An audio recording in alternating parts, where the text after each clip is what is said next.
I want to show some pictures. Alright guys, just previewing Nicole's wonderful upload for the Trans Life Vlogs channel coming up. And I'll tell you, we've got some good stuff coming your way. And okay, I'm all duded up today in my finest gear, right? I got my beautiful sneakers on here, which means it's gonna be dirty duty today, right? Yeah, we got stuff to do outside, and it's time for a little change of pace today. So let's get out of here, because today we got to get stuff fixed up, and we got to get it right. Hey, look who it is! Throckmorton P. Gildersleeve. Hello, Wolfie. Oh, Wolfie's so handsome. He loves to sleep out under the stars now. But the main event now is this building has been approved by the city of Santa Rosa as a distillery, the one and the only one in the city of Santa Rosa, California. But I'd also like to get this property converted for a granny unit, which means eventually I want to get this equipment out of here, moved over to the garage area. The inspector could theoretically come in and he could say, you know what, Rosie, you're cute as hell, but all this shit's got to come down. All the framing that you did, all the plumbing that you did, all that shit's got to come out. All the rough-in plumbing for the kitchenette here, and the you can see the drain down at the bottom, all that stuff. You know, the taps for the hot water heater there, so the hot water heater can sit over here. And the shower stall in here. You got the hot and cold for the shower stall. You got the draining, and we even got the stuff for the toilet down here. You can't really see it, but that's already done. The floor's already been jackhammered up, and the proper pitch has been laid in and everything. So we're still waiting for the dick to come for the excavating, but we can wait no longer now. I've been as patient as I can be. We just got to move ahead with the interior now. To hell with it. So that means the initial drawings that I turned into the city had several deficiencies, and because I went to an engineering high school and suffered through 3 years of very intense mechanical and engineering drawing and everything, it means I basically did my own work in terms of drawings and things, as you can see over here. And you know, to give them the proper layout, you had to do an overhead view with all of the outlets and things all properly coded. You know, the 100 amp service panel coming into the building. You had to have all the windows properly spec'd in here with the proper way that they do it on plan drawings and things. You had to, like the bathroom over here with the toilet, everything had to be done to scale. Doors, the lights overhead, the swing door to the outside. You know, it's just a lot of work to get it right. You needed to have the outside views too low. If you look right over here, you can see where the beam used to come out, and it used to span across the interior here, just below the beginning of the roof line. But that was much too low, you know, so I took this up so it's effectively an extra. You have a 9-foot 6-inch ceiling now.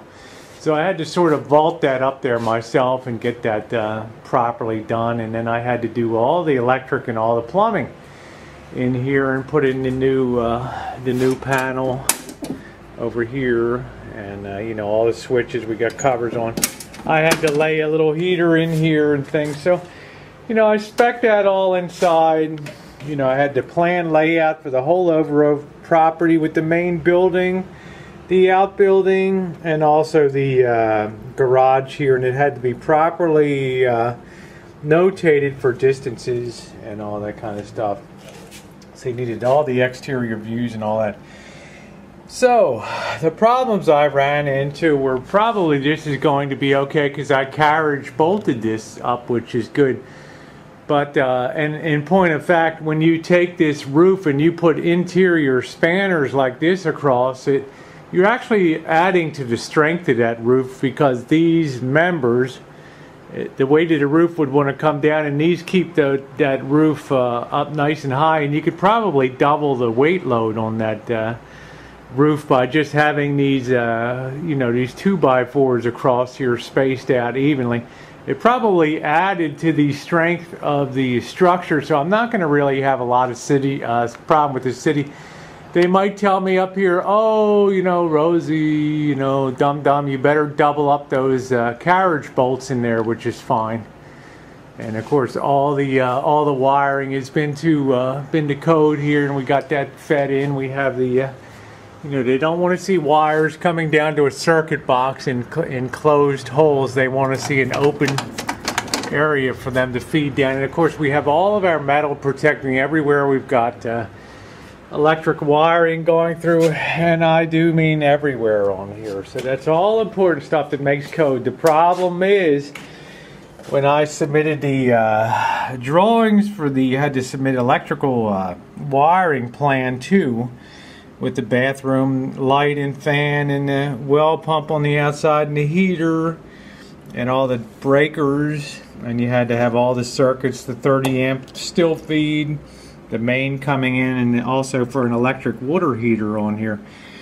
The problem is the feed to the building, the 70 amp rated line from the outside service panel to the breaker box here was, I spec'd in the wrong, I spec'd in 3/8 wire here, and that's incorrect. So the city plan checker immediately drew my attention to that.